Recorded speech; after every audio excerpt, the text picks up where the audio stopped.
सम्मान्य सभामुख महोदय, हामी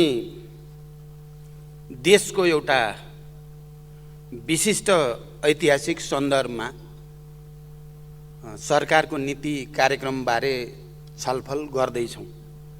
मैले देशको विशिष्ट ऐतिहासिक सन्दर्भ भन्दा यहाँ पूर्ववक्ता थुप्रै मान्य सदस्यहरूले उठाए जस्तै देशको विशिष्ट अर्थतन्त्रको स्थिति जो गम्भीर सङ्कटतिर जाने खतरा छ, देशमा राजनैतिक रूपले पनि देखा पर्ने गरेका परिघटनाहरू जसले हामीले लामो सङ्घर्ष र बलिदानबाट प्राप्त गरेका अधिकारहरू नै खोचिने खतराहरू पनि देखा परे।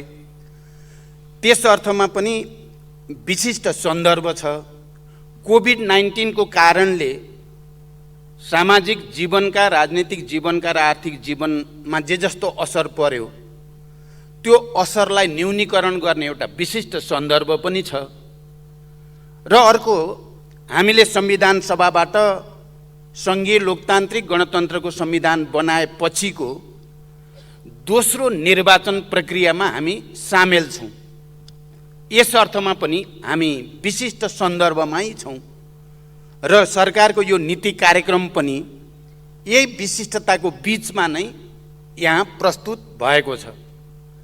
र यी सबै समस्याहरू समाधान गर्ने सन्दर्भमा आर्थिक दृष्टिकोणले नीति कार्यक्रममा जोड के गर्न खोजिएको देखिन्छ त भन्दा हामीले कसरी आयात प्रतिस्थापन गर्ने, निर्यात प्रवर्धन गर्ने, आत्मनिर्भर अर्थतन्त्रको जगेर्ना गर्नको निम्ति कृषि क्षेत्रलाई उच्च प्राथमिकताका साथ उत्पादन र उत्पादकत्व वृद्धिमा जोड दिने, कृषिमा आधारित उद्योगहरू मार्फत बेरोजगारीको समस्या समाधान गर्ने, ऊर्जा पर्यटन मार्फत अर्थतन्त्रको स्थितिलाई सुदृढ गर्ने मनसाय नीति कार्यक्रमले प्रष्ट रूपमा राखेको छ। मलाई लाग्छ यहाँ विभिन्न मान्य सदस्यहरूले संशोधन प्रस्ताव पनि राख्नु भएको छ, विभिन्न सुझावहरू पनि आएका छन्। सम्माननीय प्रधानमन्त्रीजीले जवाफ दिने क्रममा पक्कै पनि यसमा हुन सक्ने परिमार्जन या हुन सक्ने संशोधन बारे पनि व्याख्या हुने नै छ। म चाहिँ के कुरामा जोड दिन चाहन्छु भने हामी संविधान सभाबाट संविधान घोषणा भएपछि दोस्रो निर्वाचन प्रक्रियामा छौँ।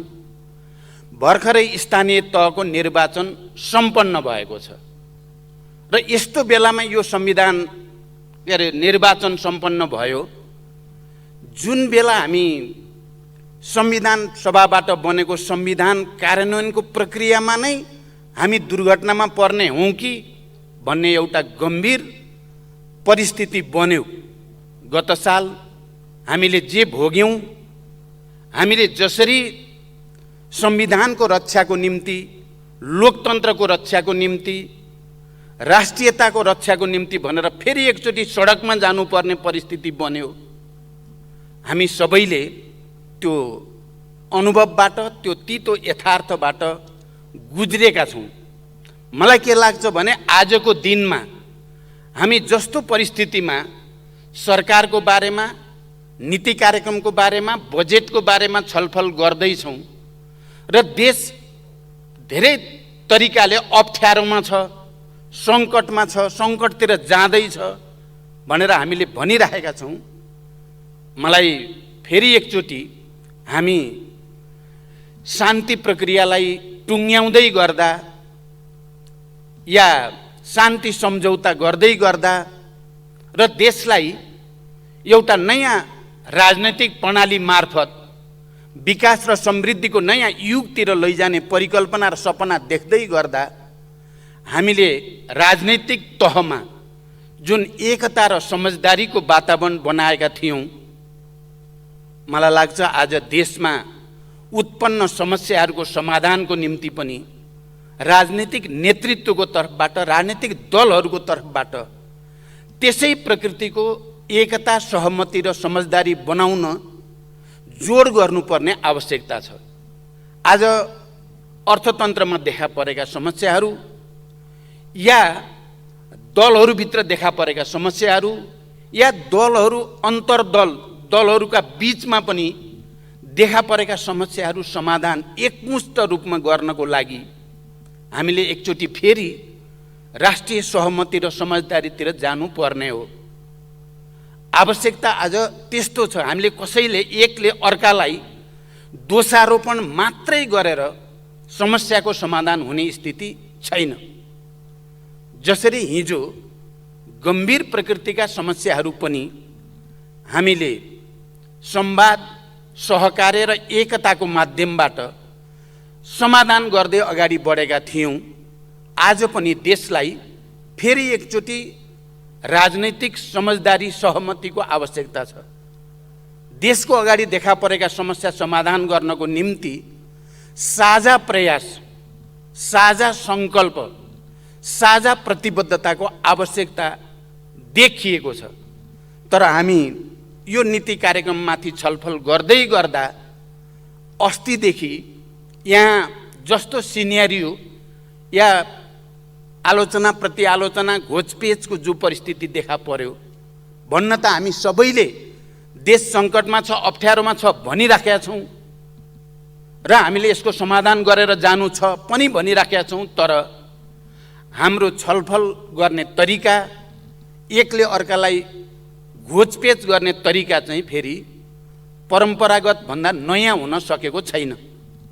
परिस्थितिको गम्भीरतालाई त्यही गम्भीरताका साथ आत्मसात गरेर समाधानको निम्ति एउटा नयाँ कमिटमेन्ट, नयाँ भिजन दिनेतिर भन्दा एकले अर्कालाई दोषारोपण गर्नेतिर नै बढी जाने हो कि भन्ने चिन्ता हामीलाई भएको छ। म अहिलेको स्थानीय तहको निर्वाचनमा जनसमुदायको निकै उत्साहपूर्ण सहभागिता रह्यो। किनकि निर्वाचनै हुने हो कि होइन, संविधान नै चाहिँ कार्यान्वयनतिर निरन्तर जाने हो कि होइन भन्ने पृष्ठभूमिबाट हेर्दा अहिले कुन राजनीतिक दलले कति सिट ल्यायो, कसको घट्यो, कसको बढ्यो भन्दा पनि हामी यो सङ्घीय लोकतान्त्रिक गणतन्त्रलाई संस्थागत गर्ने प्रक्रियामा अगाडि बढ्दैछौँ या छैनौँ भन्ने प्रश्न बढी महत्त्वपूर्ण छ भन्ने मलाई लाग्छ। शान्ति र संविधान निर्माण प्रक्रियाको अन्तर सम्बन्धको दृष्टिकोणबाट हेर्दा र विगतमा हामीले गरेको त्याग, तपस्या, बलिदानको चाहिँ पृष्ठभूमिलाई पनि हेर्दा यो प्रक्रिया संस्थागत हुँदै जान्छ भन्ने कुराको सुनिश्चितता हाम्रो लागि महत्त्वपूर्ण छ। कुनै राजनीतिक दलले केही सिट बढी ल्याउनु या केही सिट घटी ल्याउनु त्यति ठुलो कुरा होइन। त्यो लोकतान्त्रिक निर्वाचन प्रक्रियामा निरन्तर हुँदै जाने कुरा हो। सिस्टम संस्थागत भयो कि भएन, संविधान ट्र्याकमा राखेर कार्यान्वयनमा जाने प्रक्रियाले गति लिएको छ कि छैन भन्ने कुरा महत्त्वपूर्ण कुरा हो। हामी सबैले ध्यान दिनुपर्ने कुरा यो हो भन्ने मलाई लाग्छ। त्यस दृष्टिले हेर्दा अहिलेको स्थानीय तहको निर्वाचनमा जनसमुदायको जे जस्तो सहभागिता रह्यो, देशभरिबाट निर्वाचनमा सहभागी हुने र मतदान गर्नको लागि जनता जसरी गतिशील भएर प्रस्तुत भएको देखियो, विदेशमा रहेका नेपालीहरू पनि निर्वाचनमा मतदान गर्नुपर्छ भनेर ठुलो सङ्ख्यामा देशभित्र आउने मैले हिजो मात्रै केही मिडियामा देखेको थिएँ। निर्वाचन सकियो, अब हामी त फेरि रोजगारीको लागि त विदेशतिरै जाने भनेर लर्को देखाएको थियो एउटा मिडियाले।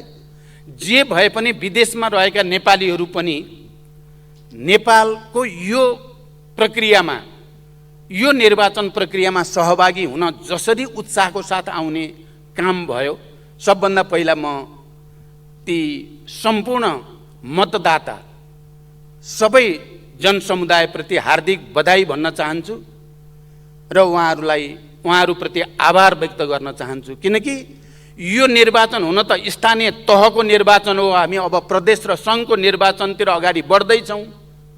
तर यो निर्वाचनले सङ्घीय लोकतान्त्रिक गणतन्त्रलाई संस्थागत गर्ने प्रक्रियामा संविधानलाई ट्र्याकमा राखेर यसलाई गतिशील र यसलाई क्रियान्वयन गर्ने प्रक्रियामा एउटा कोचे ढुङ्गा हो यो स्थानीय तहको निर्वाचन भन्ने मेरो बुझाइ छ।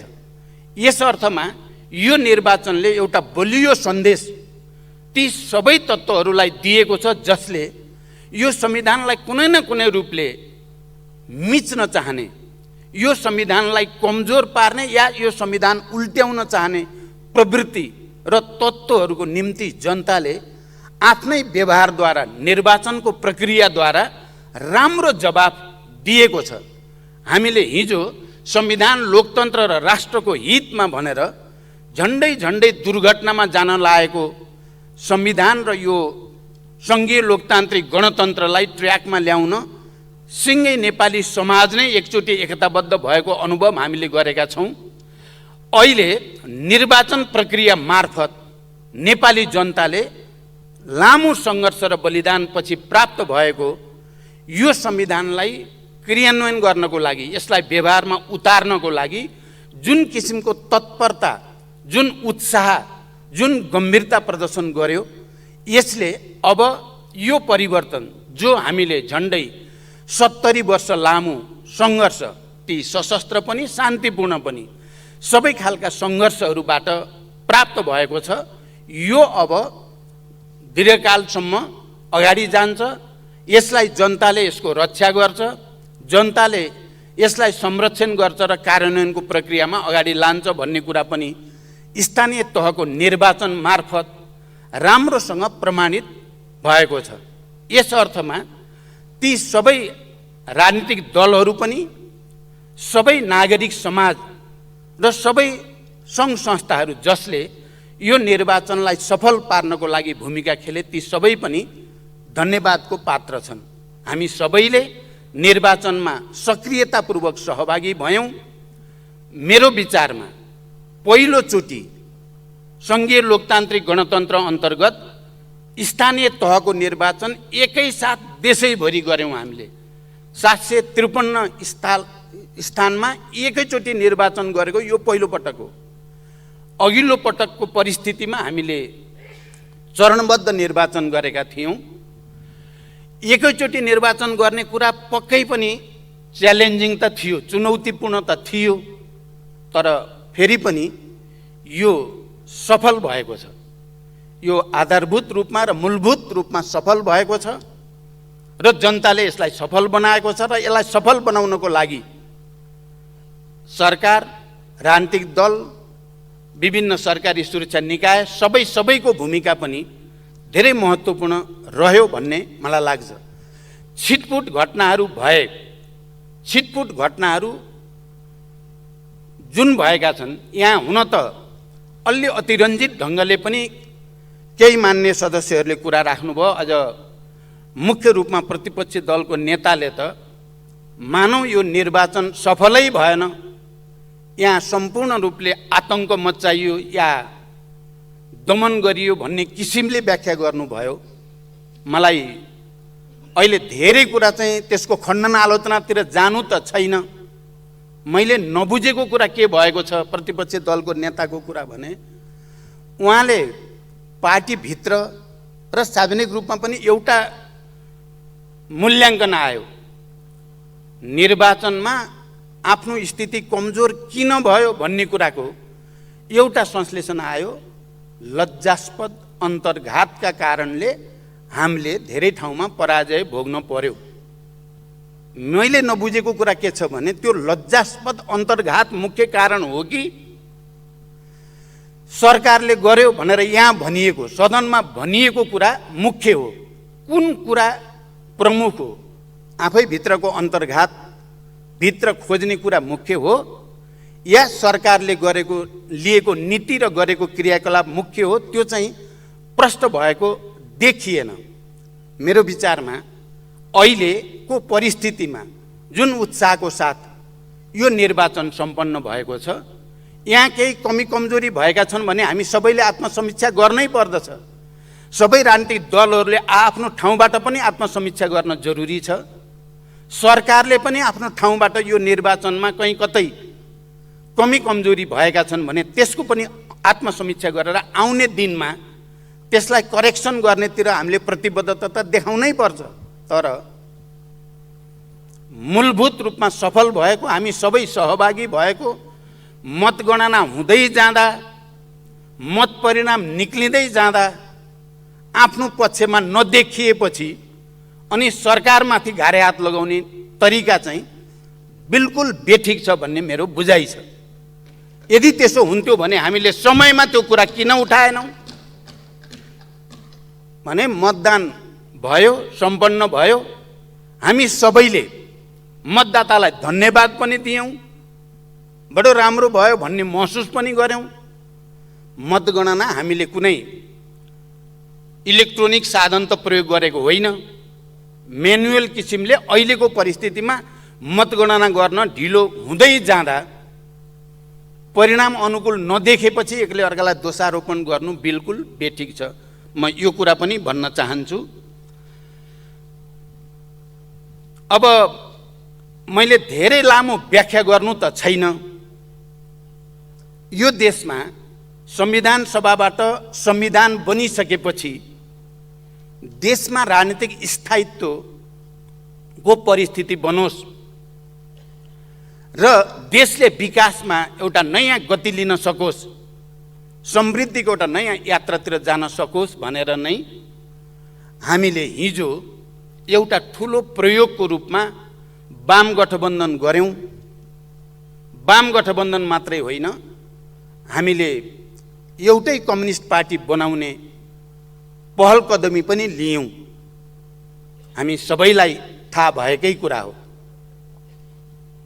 अहिले हामीले त्यो प्रक्रिया मार्फत देशमा हाम्रो संवैधानिक व्यवस्थाबाट झन्डै झन्डै असम्भव जस्तो ठानिएको अत्यधिक बहुमत एउटै पार्टीको पक्षमा आउने ठाउँमा हामीले पुर्याएका हौँ।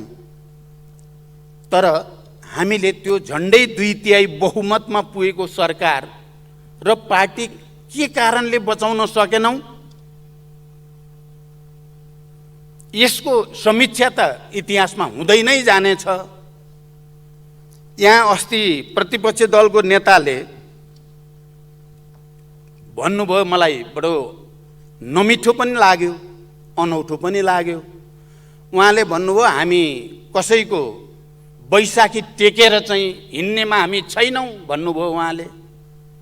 म त्यही अगाडि छु, उहाँको र मेरो आँखा जुधेको छ। उहाँ आज त आँखा जुधाउन आउनु भएन।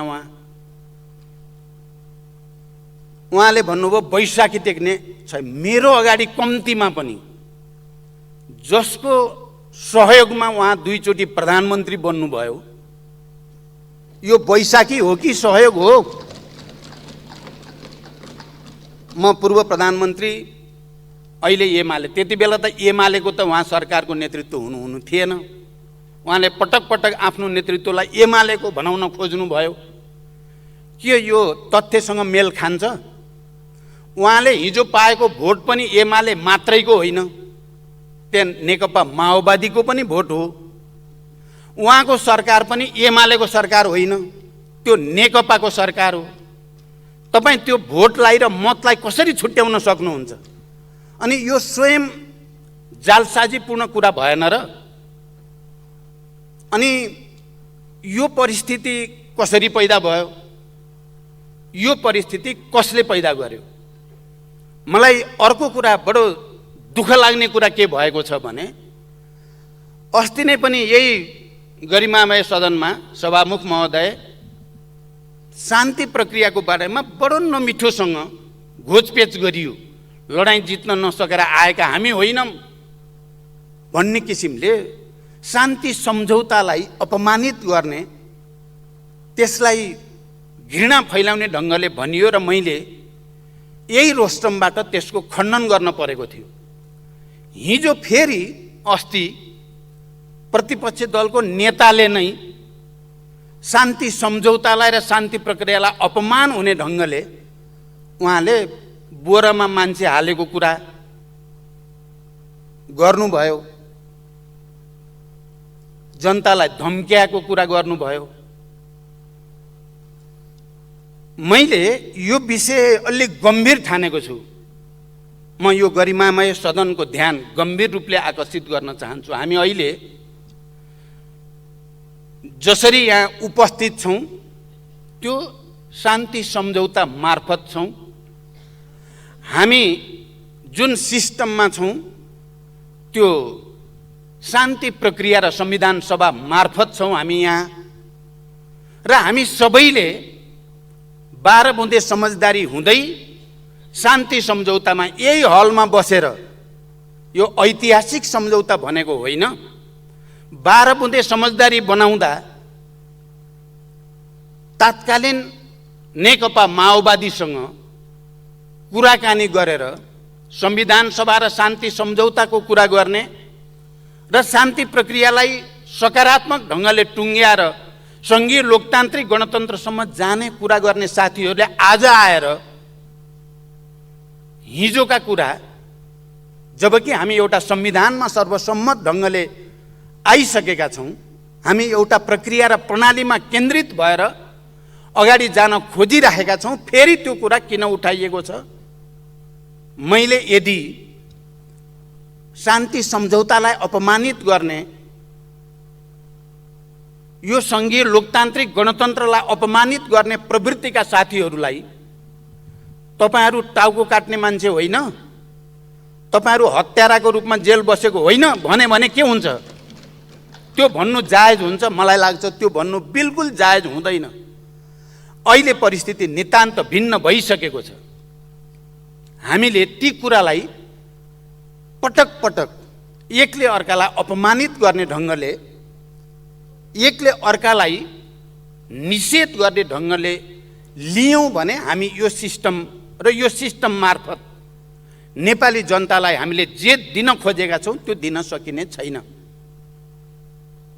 मलाई निर्वाचनका क्रममा, किनकि यो निर्वाचन सम्पन्न गर्नको निम्ति सिँगै देशले देखेको छ, म पूर्वदेखि पश्चिमसम्म, हिमाल पहाडदेखि तराईका विभिन्न जिल्लाहरूमा निर्वाचनको वातावरण बनाउनको निम्ति पुरै खटेको छु। यहाँहरूलाई यो पनि स्मरण होला, 70 को निर्वाचन जति बेला हामी नराम्रोसँग कमजोर भएका थियौँ, पार्टी विभाजन भएको थियो, तर लोकतान्त्रिक निर्वाचनको वातावरण बनाउनको निम्ति देशव्यापी अभियानमा हामी हिँडेका थियौँ र त्यसले निर्वाचनको माहौल बन्यो। किनकि निर्वाचनको वातावरण बनाउने कुरा, चाहे संविधान सभाबाट संविधान बनाउने कुरामा होस्, चाहे संविधान कार्यान्वयनको एउटा सकारात्मक वातावरण बनाउने कुरामा होस्, त्यो बढी महत्त्वपूर्ण थियो भन्ने मलाई लाग्छ। र मलाई यो बीचमा खास गरी भरतपुर चितवनको सन्दर्भमा मैले मतदातालाई धम्क्यायो र धम्क्याएर चाहिँ मत लिने कोसिस गर्यो भनेर यहाँ प्रतिपक्षी दलको नेताले बडो चाहिँ व्याख्यासहित भन्नुभयो। म अरू कुरा त भन्न चाहन्न, मैले खालि के चाहिँ भनेको र म दोहोऱ्याएर भन्न चाहन्छु भने हामी नेकपामै थियौँ, हामी नेकपाको नेतृत्वमा नै देश समृद्धिको यात्रामा अगाडि बढोस् भन्ने चाहन्थ्यौँ हामी, र नेकपा अत्यधिक राम्रो बहुमतमा पनि थियो। त्यसको रक्षाको निम्ति आफ्नो भागको त्याग हामीले गरेका पनि थियौँ।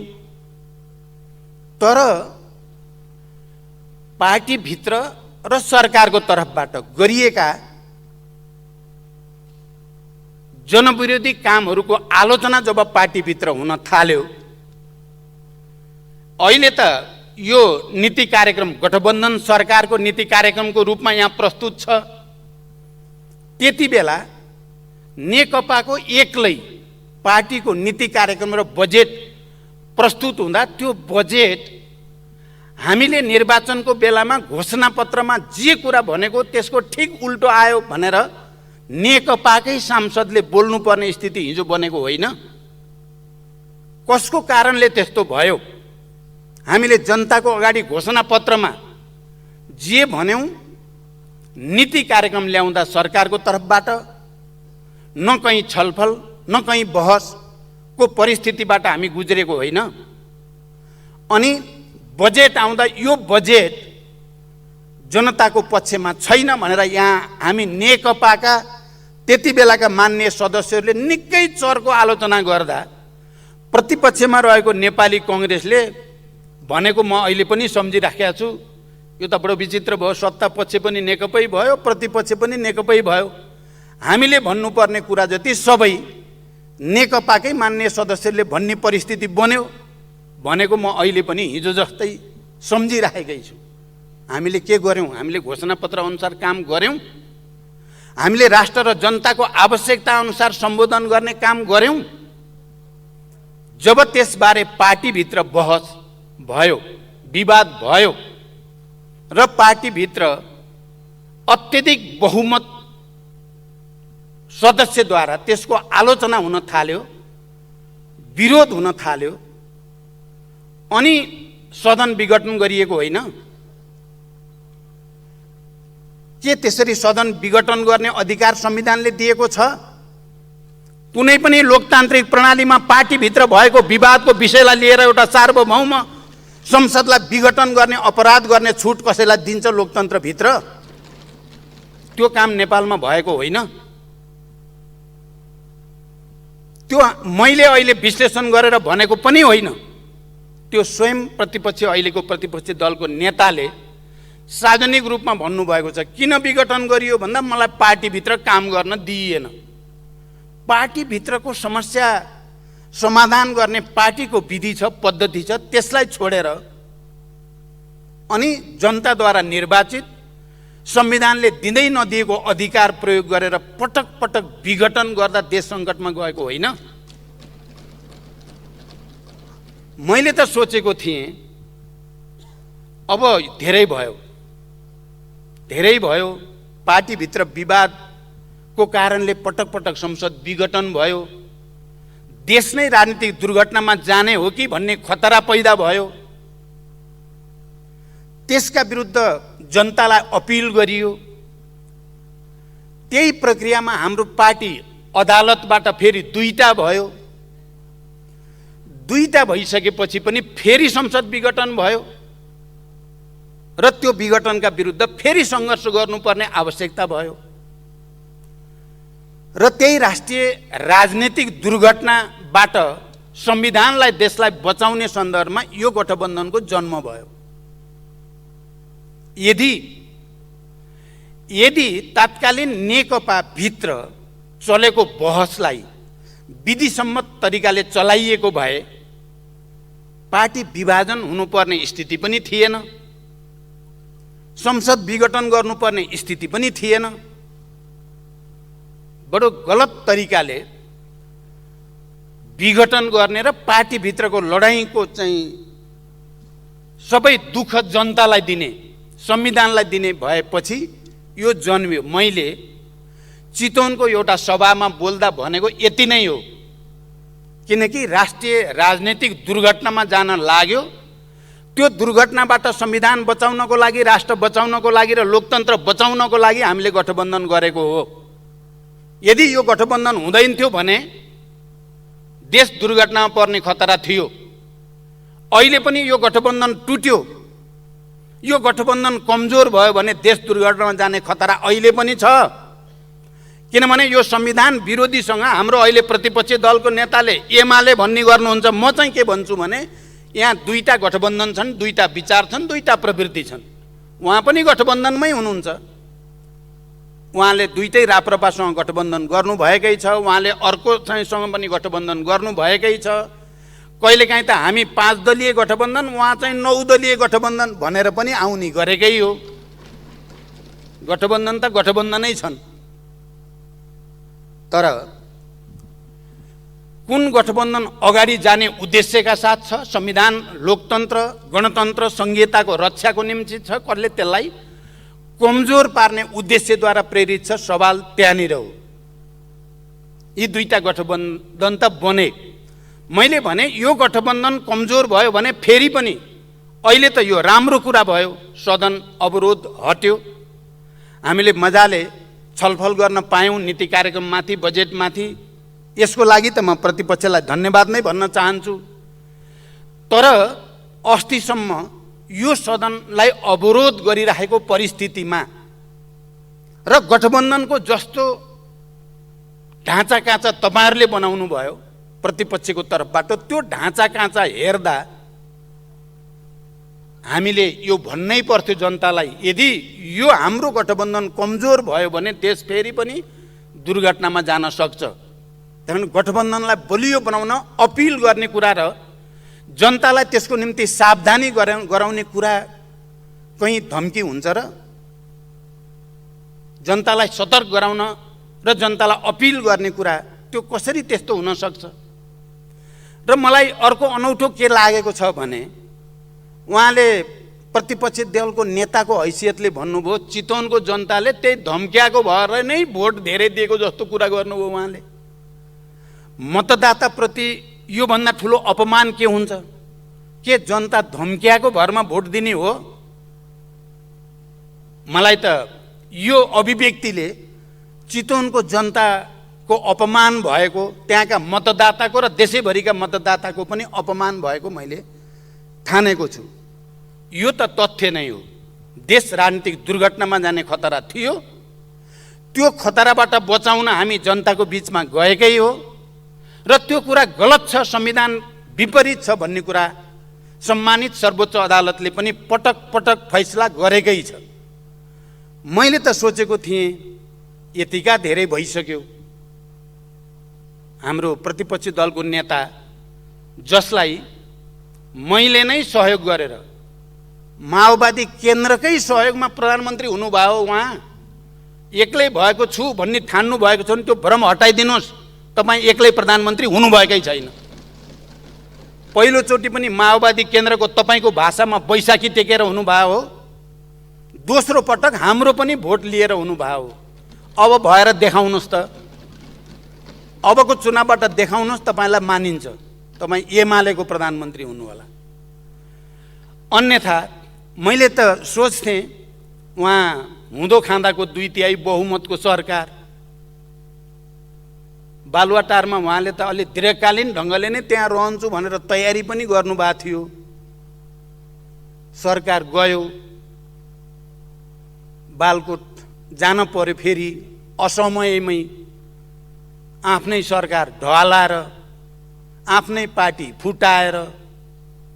त्यसो भएपछि त अलिकति रियलाइजेसन होला नि भन्ने लाग्थ्यो। भएभरका 7 प्रदेशका सरकार पनि गुमे, त्यसपछि त अलिकति त आयो होला भन्ने लाग्थ्यो मलाई। अलिकति त अब यसरी त हुँदो रहेनछ, गल्ती त आफ्नो नि भयो भन्नेतिर आफूतिर फर्किनुहुन्छ होला भन्ने लागेको थियो। राष्ट्रिय सभाको चुनाव भयो। राष्ट्रिय सभाको चुनावमा उहाँहरूले जे देख्नु भोग्नु भयो त्यसबाट पनि केही न केही त आयो होला भन्ने लाग्थ्यो मलाई। बार एसोसिएसनको चुनाव भयो, त्यसबाट पनि केही न केही त आयो होला भन्ने लाग्थ्यो। अहिलेको स्थानीय तहको निर्वाचनपछि त पक्कै पनि उहाँले आत्मसमीक्षा गर्नुहुन्छ र फेरि एकचोटि देशको राजनीतिक स्थायित्वको निम्ति, कम्युनिस्ट आन्दोलनको हितको निम्ति आफू तत्पर रहेको कुरा गर्नु होला भन्ने लागेको थियो मलाई। त्यसो भएर म बडो ध्यानपूर्वक, उहाँले 3 घण्टा बोल्नुभयो, 3 घण्टा बसेँ म यहाँ। कहीँ उहाँले वामपन्थी एकताको पक्षमा वातावरण बनाउने कुरा पो गर्नुहुन्छ कि कहीँ अलिकति आत्मालोचना गरेर आत्मसमीक्षा मैले गल्ती गरेँ भन्नुहुन्छ कि अदालतले भनेको कुरा या पार्टीहरूले भनेको, गठबन्धनले भनेको कुरामा कहीँ उहाँ चाहिँ पुनर्समीक्षा पुनरावलोकन गर्नेतिर जानुहुन्छ कि भनेको त उहाँ त सुरुदेखि अन्तसम्म अरूलाई गाली गर्नेतिर मात्रै, बदनाम गर्नेतिर र मेरो दृष्टिमा धेरै झुट कुरा बोल्नेतिर मात्रै केन्द्रित हुनुभयो र उहाँ बिल्कुल आफ्नो अहङ्कार र दम्भबाट पछि हट्नु भएको छैन भन्ने देखियो। मलाई त नेकपा एमालेका धेरै नेता कार्यकर्ताप्रति मलाई भरोसा छ, मलाई विश्वास छ। अहिले पनि यो प्रवृत्ति जसमा यति धेरै अहङ्कार, यति धेरै दम्भ र यति धेरै निषेधात्मक प्रवृत्ति नहुने हो भने अरू सबै नेकपा एमालेका नेता कार्यकर्तासँग मिलेर काम गर्न म कठिन हुने देख्दिनँ।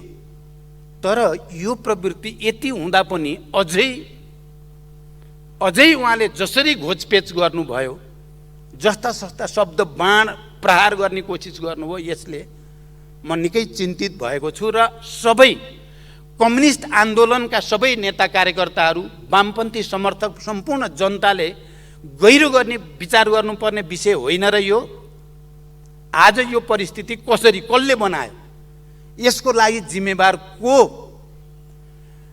जिम्मेवारी लिनुपर्ने आवश्यकता हुँदैन। नेकपामा अध्यक्ष, सरकारको प्रधानमन्त्री दुईटै अझ पार्टीभित्र अलिकति विवाद भएपछि र उहाँलाई आफैले गरेका सहमति समझदारी पनि कार्यान्वयन गर्न अरुचि देखिएपछि मैले प्रधानमन्त्री 5 वर्ष तपाईँ नै खानुस्, मलाई पार्टी मात्रै चलाउन दिए हुन्छ भनेको र एउटा केन्द्रीय समितिको बैठक मैले सञ्चालन गर्दा सिङ्गो केन्द्रीय समिति एक ढङ्गले अब पार्टी बन्ने भयो भन्ने विश्वासतिर पुगेको होइन। मैले यो कुरालाई स्मरण गर्दा यसको नैतिक जिम्मेवारी, राजनैतिक जिम्मेवारी कसले लिने, त्यति ठुलो प्रयोगलाई असफल कसका कारणले भयो, के कारणले भयो, मलाई यो पनि आज केही सङ्केत गर्न मन लागेको छ। मलाई लाग्छ नेकपा हुँदाखेरिका सबै नेता कार्यकर्ताहरूले त्यति बेलाको हाम्रो राजनीतिक प्रतिवेदन अध्ययन गर्नुभएको छ, जुन केन्द्रीय समितिले पारित गरेको छ। त्यसमा बकाइदा नेपालमा देशका सबै उत्पीडित वर्ग, जाति, क्षेत्र, लिङ्ग, समुदायमा जागरण ल्याउने कुरामा माओवादी जनयुद्धको महत्त्वपूर्ण योगदान रह्यो भन्ने कुरा लेखिएको छ र सङ्घीय लोकतान्त्रिक गणतन्त्र स्थापना गर्न, संविधान सभाको निर्वाचन गर्न माओवादी आन्दोलन र प्रचण्डको नेतृत्वदायी भूमिका छ भनेर लेखिएको छ र त्यसमा तत्कालीन अध्यक्ष केपी ओलीको र मेरो सिग्नेचर छ। अनि अहिले आएर त्यत्रो कुरामा हस्ताक्षर गर्ने आफैले त्यसलाई उल्ट्याउने र अझ उल्टो आफू पानीमाथिको ओबानो हुन मिल्छ? जिम्मेवारी लिन पर्छ या पर्दैन? म के आशाको साथ उहाँको लामो मन्तव्य सुन्न आएको थिएँ भने आज त उहाँले पक्कै आत्मसमीक्षाको स्पिरिटमा आउनुहुनेछ, किनकि केही दिन अगाडि मात्रै पार्टीको निर्वाचनमा आफूले सोचेको जस्तो नहुनुको कारण चाहिँ लज्जास्पद अन्तर्घात आफै भित्रलाई प्रमुख बनाएर भन्नु पनि भएको थियो होला। यदि अन्तर्घात नै भयो भने पनि अन्तर्घात किन भयो त्यसको पनि सायद खोजीको विषय त हुन्छ नै होला। तर त्यस्तो भएन। यहाँ आउँदा उहाँले त पहिला निर्वाचन प्रक्रियामा खास गरी माओवादी केन्द्रलाई र नेकपा एकीकृत समाजवादीलाई, मलाई र माधव कुमार नेपाललाई सबभन्दा बढी प्रहार गर्नुहुन्थ्यो उहाँले। र माओवादी केन्द्रलाई चाहिँ अब भेटिँदैन, माओवादी केन्द्र अब यो वैशाख 30 गतेको निर्वाचनपछि माओवादी केन्द्र भेटिँदैन, गुगलमा मात्रै देखिन्छ उहाँले भनेको। माओवादी केन्द्र त अब गुगलमा मात्रै देखिने रे, उहाँ सर्वत्र छाउने रे, 60% भोट ल्याउने रे। अभिव्यक्ति त उहाँले यसरी दिनुभएको थियो। तर म उहाँको अगाडि बसेर कुरा गर्न चाहेको थिएँ, गुगल होइन, यही सम्मानित सदनमा एउटा शक्तिको साथ माओवादी केन्द्र तपाईसँग आँखामा आँखा जुदाएर बहस गर्न अहिले पनि तयार छ।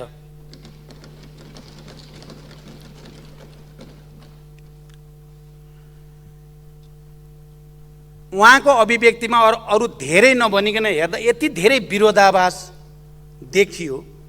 उहाँले एकातिर यो नीति कार्यक्रम कामै छैन, लाज मर्दो केही पनि छैन भनेर भित्तामै पुर्याएर नै भन्नुभयो, केही पनि छैन। लाजै मर्दो छ। अर्कोतिर भन्नुभयो एमालेको फोटोकपी उही नीति कार्यक्रम साटिएछ। कुन चाहिँ कुरो सही हो? तपाईँकै फोटोकपी हो भने त धन्यवाद दिनु पर्यो यो सरकारलाई। तपाईँकै नीति कार्यक्रम चाहिँ पेस्ट गरेर ल्याएको रहेछ भने त राम्रै कुरा भयो। होइन केही पनि छैन भनेपछि त तपाईँले त्यसको जति पनि खण्डन आलोचना गर्ने सुविधा पाउनुभयो, त्यसले तपाईँलाई राजनीतिक हित नै होला। यस्ता विरोधाभासहरू अत्यन्त धेरै देखा परे। त्यसकारण म फेरि पनि सबै मान्य सदस्यहरूलाई, सभामुख महोदय, देश अहिले आर्थिक, राजनैतिक, सामाजिक, सांस्कृतिक जस्तो परिवेशमा छ, हामीले फेरि एकचोटि एउटा अठोट गर्ने समय आउँदैछ। हामीले जनताको आवश्यकता परिपूर्ति गर्न, राष्ट्रको आवश्यकतालाई सम्बोधन गर्न, अर्थतन्त्रलाई मा देखा परेका समस्याहरूलाई समाधान गर्न, महँगी वृद्धि जे जति कारणले भएको छ त्यसको समाधान गर्न हामीले साझा धारणाको विकास गर्नुपर्ने र साझा रूपमा अगाडि बढ्नुपर्ने आवश्यकता छ। म सबै मान्य सदस्यहरूलाई यतापट्टि ध्यान दिन म विशेष रूपले अपिल गर्न चाहन्छु। सभामुख महोदय, यो पटकको निर्वाचनमा देखिएका केही विशिष्ट प्रवृत्ति, चरित्र, पात्रहरू पनि देखा परे। अहिले सबैतिर चर्चा छ स्वतन्त्र उम्मेदवारहरू विजयी भए, पार्टीका उम्मेदवारहरू चाहिँ विजयी हुन सकेनन् कैयौँ ठाउँमा भन्ने कुरा आएको छ। तर मेरो ध्यान कहाँ छ भने यो स्वतन्त्र भनेर सबै स्वतन्त्र भएको म देख्दिनँ। बडो विशिष्ट ढङ्गले दुईटा पात्र, काठमाडौँको मेयरमा र धरानको मेयरका दुईटा पात्र जो विजयी हुनुभयो, उहाँहरू साँचो अर्थमा स्वतन्त्रका रूपमा आउनुभयो र कोही पार्टी उहाँहरूको पछाडि, पार्टीका नेता कार्यकर्ता उहाँहरूको पछाडि लागेर हिँडेको देखिएन। बाँकी मैले हेर्दा उहाँहरू स्वतन्त्र भनिए पनि स्वतन्त्र होइन, पार्टी नै हो। जनकपुरको तपाईँ हामीले हेऱ्यौँ, मेयर जसले जित्नुभयो, नेपाली कङ्ग्रेसकै सबै वरिष्ठ नेताहरूदेखि कार्यकर्ताहरू सबै विजय र्यालीमा हिँड्नु भएको छ। कसरी स्वतन्त्र? या धनगढीकै कुरा गरौँ, कसरी स्वतन्त्र? पार्टीकै मान्छे लागिराखेकै छन्। तर काठमाडौँको मेयर र धरानको मेयरका उम्मेदवार चाहिँ अलि विशिष्ट ढङ्गले प्रस्तुत हुनुभयो। यसलाई विभिन्न रूपले हेरिएको छ। एक थरीहरूको भनाइ छ कि यो राजनीतिक दलहरूका निम्ति राम्रै झापड हो, थप्पड हो भनेर चाहिँ आइराखेको छ केही बुद्धिजीवीहरूका टिप्पणीहरू। राजनीतिक दलहरूलाई चुनौती हो भनेर पनि आइराखेकै छ। म चाहिँ के ठान्छु भने अहिलेको स्थानीय तहको निर्वाचनमा काठमाडौँ र धरानमा जुन विचार प्रवृत्ति सहित, जुन सङ्कल्प सहित दुईजना युवाहरू चाहिँ जनताको बिचमा प्रस्तुत हुनुभयो, त्यो चाहिँ विशिष्ट छ र त्यसलाई विशिष्ट मान्नुपर्छ। अरू त्यसमा स्वतन्त्र सबै थप्न जरुरी छैन। र मेरो विचारमा सङ्घीय लोकतान्त्रिक गणतन्त्रको फुलबारीभित्र काठमाडौँ र धरानमा फेरि दुईटा नयाँ फुलहरू फक्रिएको जस्तो ठान्छु म चाहिँ। फुलबारी सङ्घीय लोकतान्त्रिक गणतन्त्रकै हो। यही संविधानकै फुलबारीभित्र यस अर्थमा उहाँहरूले यदि राजनीतिक दलहरूले आफ्ना नीतिहरूमा पुनर्विचार गर्नुपर्ने, नीतिहरूलाई सच्याउनु पर्ने, त्यसको निम्ति सोच्नुपर्ने, राजनीतिक दलहरूले आत्मसमीक्षा गर्नेतिर ध्यान दिनुपर्ने, उम्मेदवार छनौट गर्दा त्रुटि भएको छ भने त्यसमा ध्यान दिनुपर्ने पक्कै बनाएको छ काठमाडौँको मेयर र धरानको मेयरले। तर यो राजनीतिक दललाई नै चुनौती हो भनेर बुझ्नु सही हुँदैन भन्ने मलाई लाग्छ। यो राजनीतिक दललाई सावधानी गराउने काम पक्कै भएको छ। हामी राजनीतिक दलहरू एक्लै पूर्ण छौँ भनेर सोच्ने ट्रेनतिर अगाडि बढेको थियो भने यसलाई पक्कै पनि काठमाडौँ र धरानले, त्यहाँको जनताले समग्रमा प्रश्न खडा गरेकै हो। तर यो हामीलाई सचेत हुनको निम्ति, हामीलाई आफ्ना कमी कमजोरी सच्याउनको निम्ति एउटा अवसर पनि हो र एउटा चुनौती पनि हो। त्यो रूपमा लिँदा मैले दुवै मेयरलाई मैले पहिला पनि बोलेको छु, उहाँहरूलाई बधाई भनेको छु, धन्यवाद भनेको छु। तपाईहरू यही सङ्घीय लोकतान्त्रिक गणतन्त्र अन्तर्गत, यही सङ्घीय लोकतान्त्रिक गणतन्त्रात्मक संविधान अन्तर्गत तपाईहरूले जनताका भावनाहरूलाई, जनताका आवश्यकताहरूलाई सम्बोधन गर्ने र राजनीतिक दलहरूसँग समदूरीको सम्बन्धसहित सबैको सहयोग जुटाउन सक्नुहोस्, मेरो शुभकामना छ। र हामी सबैको निम्ति पनि यसलाई एउटा नयाँ अवसरको रूपमा आफ्नो रूपान्तरणको निम्ति, आफ्नो आत्मसमीक्षाको निम्ति एउटा अवसर उहाँहरूले प्रदान गरेको रूपमा लिनु आवश्यक छ। पक्कै पनि यो पनि हो, पात्रहरू इतिहासमा कुनै खास कालखण्डमा यसरी देखा पर्ने गर्छन् र ती पात्रहरूले जनताको अगाडि निर्वाचनको बेलामा गरेका प्रतिबद्धता र कमिटमेन्टहरू सहित अडिराख्न सक्ने हुन्छ या हुँदैन। किनकि यस्ता पात्रहरूलाई घेराबन्दी गर्ने विभिन्न शक्ति केन्द्रहरू, विभिन्न विचार प्रवृत्तिहरू, विभिन्न शक्ति केन्द्रहरूले पक्कै पनि कोसिस गर्छन्। अब काठमाडौँको मेयर र धरानको मेयर त्यस खालको घेराबन्दीबाट आफूलाई मुक्त राख्दै साँच्चै जनताको सेवाको निम्ति समर्पित भएर लाग्दा त्यसले राजनीतिक दलहरूलाई पनि रूपान्तरण गर्न, सच्चिन, आत्मसमीक्षा गर्न उत्प्रेरणा नै दिनेछ। त्यही वातावरण बनोस् भन्ने म चाहन्छु। त्यसकारण अब म करिब अन्ततिर जाँदैछु। सम्माननीय सभामुख महोदय, फेरि पनि अहिले देश सहज परिस्थितिमा पक्कै पनि छैन। कोभिडको कारणले त्यसबाट सृजित परिस्थिति, अर्थतन्त्र, अन्तर्राष्ट्रिय राजनीतिमा देखा परेको पोलराइजेसनको नयाँ परिस्थितिका कारण, विभिन्न ठाउँका युद्धहरूका कारण, विभिन्न शक्ति केन्द्रहरूको स्थितिमा आएको फेरबदलको कारण पनि त्यसको असर दुनियाँभरि परेको छ र नेपाल पनि त्यसबाट अछुतो छैन। र यसको सामना एउटा राजनीतिक दल विशेषले या सरकार एक्लैले मात्रै गर्न सक्ने स्थिति पनि छैन। तर मुख्य दायित्व पक्कै पनि सरकारकै हुन्छ। महँगी, साँच्चै महँगीको मारले नेपाली जनताको ढाड सेकिएकै छ। प्रत्येक भान्साबाट विद्रोह हुने हो कि भने जस्तो परिस्थिति बन्दैछ। दिन प्रतिदिन बढेको महँगीका कारण जनता आजित हुने परिस्थिति बनेको छ। यसको सामना हामीले गर्नु छ। मेरो सरकारलाई के सुझाव छ भने, पेट्रोलियम पदार्थको मूल्य वृद्धि जसरी भएको छ, हाम्रा छिमेकीहरूले यो मूल्य वृद्धिको मारबाट जनतालाई जोगाउनको लागि पहिला उठाउने भनेको कर छुट दिएर त्यसबाट मूल्य समायोजन गर्ने कोसिस भएको छ।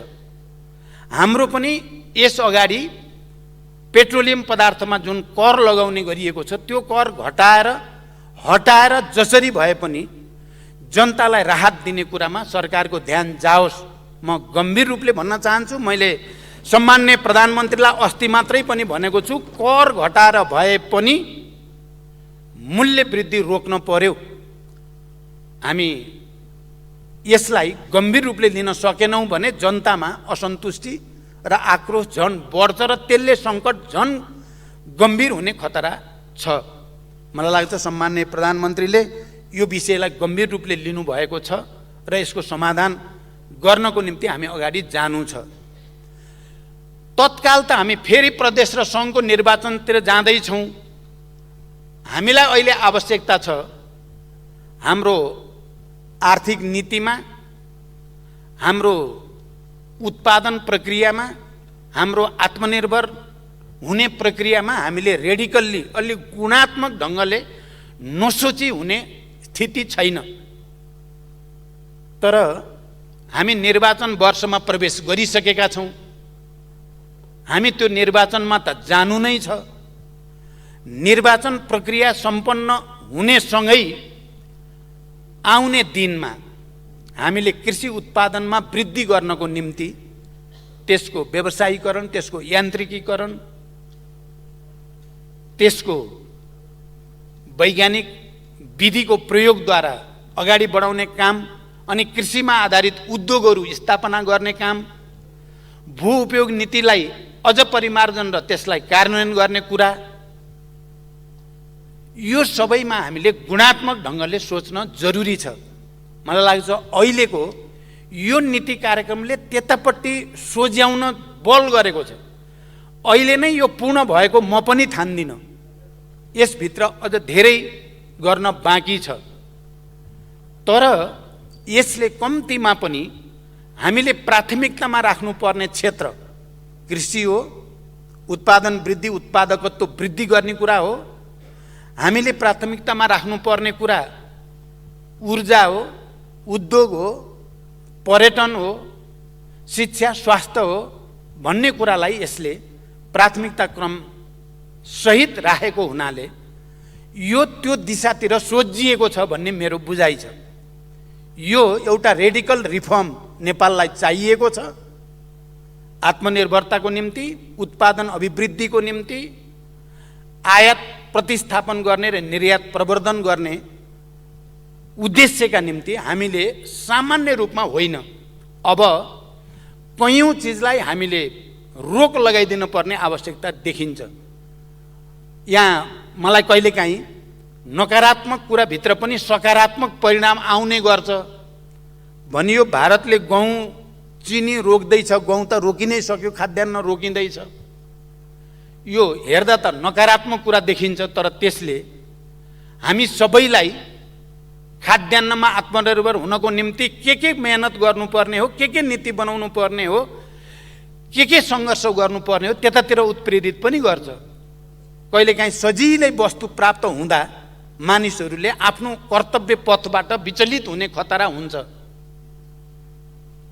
त्यसकारण हामी आफैले सचेत रूपमा कयौं वस्तुहरूको आयातमा कटौती गर्ने, कन्ट्रोल गर्ने, देशभित्र पैदा भएका र पैदा हुन सक्ने सामानहरूको प्रयोगलाई प्राथमिकताका साथ जोड दिएर लैजाने र केही वर्षभित्र हामीले खाद्यान्नमा आत्मनिर्भर हुन सकिन्छ। मैले एकचोटि यही सदनमा भनेको थिएँ कि हामी यति धेरै शिक्षामा पनि प्रगति गर्यौं, पढेका धेरै विद्वानहरू, डाक्टरहरू हामी छौं, भौतिक पूर्वाधारको क्षेत्रमा पनि हामीले धेरै नै प्रगति गरेका छौं, विज्ञान प्रविधिलाई प्रयोग गर्ने कुरामा पनि हामी धेरै नै अगाडि छौं, आएकै छौं।